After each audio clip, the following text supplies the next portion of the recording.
This is a book-selling town, and it always has been. People working here, we've got a very wide knowledge base. Every single day we have people coming in asking us for books we've never even heard of. Like, these are voracious, engaged, interested readers who are teaching us stuff about books.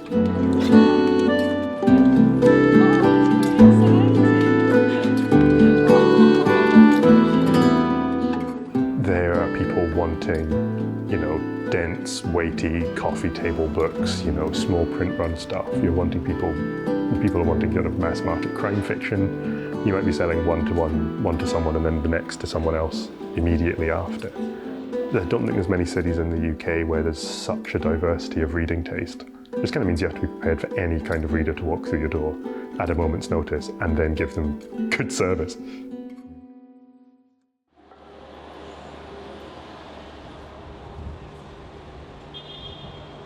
The business's trading name is still the Nautilus Book Company, and we were going to go with that as the name of the bookshop, but then we got our location here, which is quite near a pub called Nauticus, which I like very much.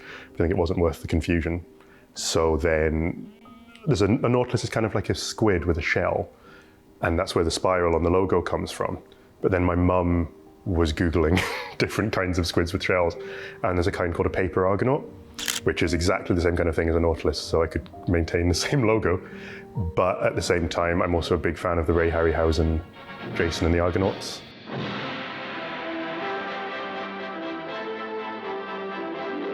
The sort of poster designs and the aesthetics of the film posters is what influenced the colour choice and the graphic design for the bookshop. And I think it also just trips off the tongue a little bit better as Argonaut Books. So it was a bit kismet, but it came together in the end.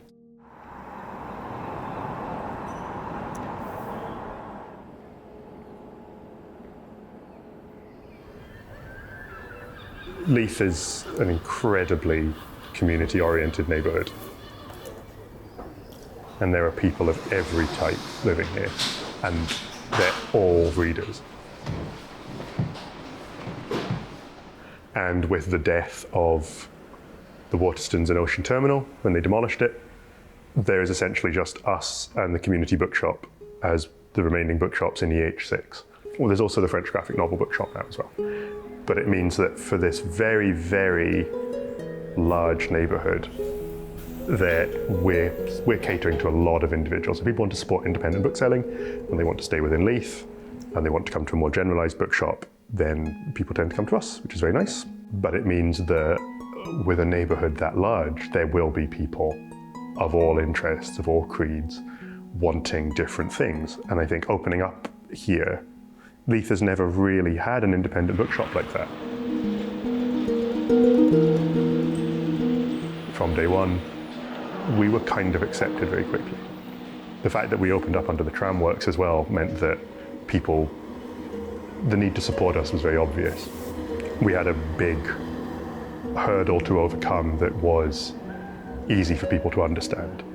I think to this day, there is a kind of attitude about certain parts of town that they think that a bookshop wouldn't be able to survive in Leith. Before we opened, that was something I was told a lot. It was like, you sure you want to do it there? Having train spotting associated with this part of town is a good anchor for a very important part of Scottish literature. But at the same time, Leith is home to two of the most beautiful libraries in Edinburgh that people don't know about. Leith Library and MacDonald Road Library, both facing their own horrible kinds of funding crisis.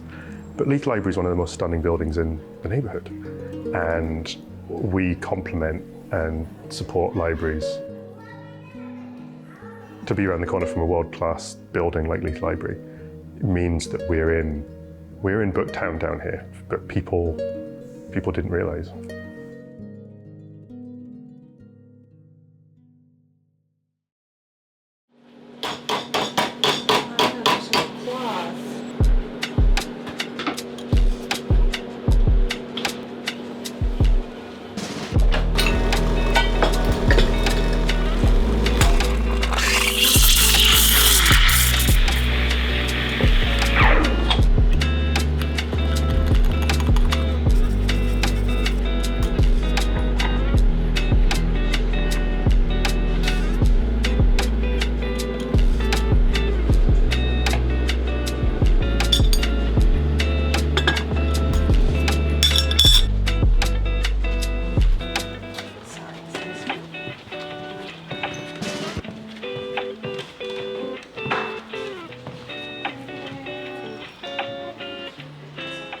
Yeah, I'm Elliot. I work here at Argonaut Books. I've been working here about a year now, so I've learned about bookselling a little bit more.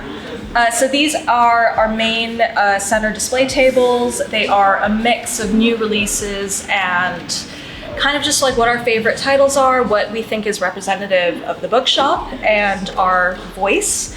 So on this one, closer to the till, we've got a mix of genre fiction. We have sci-fi on this end and then fantasy on this end, and kind of mixed in with the rest of it is horror. And it'll be hardbacks usually over here, paperbacks over here. And then as we move on to the table closest to the door, this is more general fiction, and again, another mix of new releases and in paperback and in hardback. Sometimes you'll see crime mixed in with the general fiction. It doesn't look like we've done that today. And then we try to promote our signed copies as well. So actually, for here, D.V. Bishop actually just came in about 15 minutes ago and signed his books, so we're putting that front and center. And then up here in the front, again, another mix of new releases, events that we've done, like we just did an event with Julia launching this paperback, so we're putting that up front. And yeah, it tends to rotate and change a lot of the time if people are asking us, oh, I was in here last week and there was a book on the table, it's not there anymore. If you tell us what part of the table it was on, that helps us narrow it down and find it on the shelf. But yeah, that's our table situation.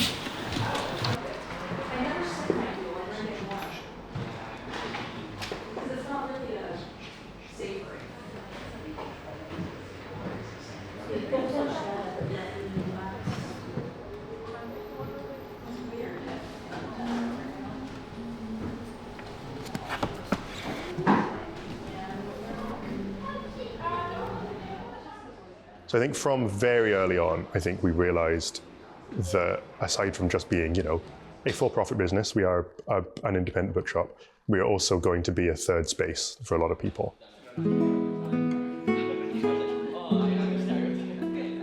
Having a sort of a cafe offer in here as well was important to that. We were a place that people could sit, could work, could come meet and chat, and sort of became a meeting spot for a lot of people. It sort of grew into maybe more book clubs than is actually reasonable.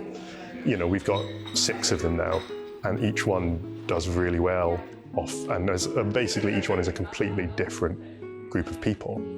And I think that has been one of the main drivers of the community of this shop, is people coming, sitting in here of an evening and just talking about books. I'm a firm believer that a book club doesn't always have to be reading good books, but it always has to be reading interesting books. Well, maybe good books is the wrong word, but books that you don't always have to enjoy a book you read for book club. It just has to provoke a reaction in you or a strong enough opinion for you to want to turn up and talk about it. But I think it has enabled us to really get people into the shop and to feel like this is a place where they are welcome and they have a stake in.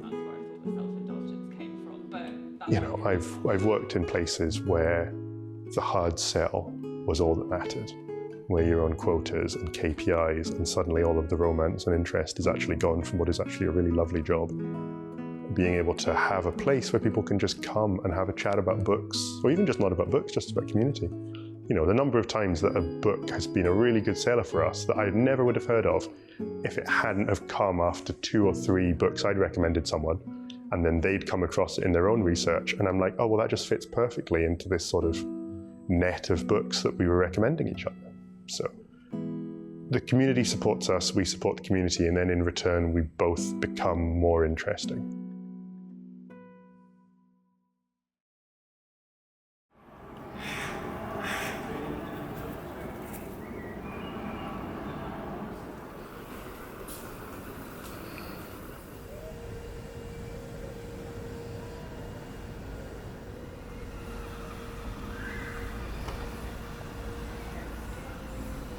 Very worrying stats coming out of the country last year, which is people reading less than they ever have, or people reporting that they finished less than X number of books in a year, the highest it's been in a long time. You could blame a lot of things for that.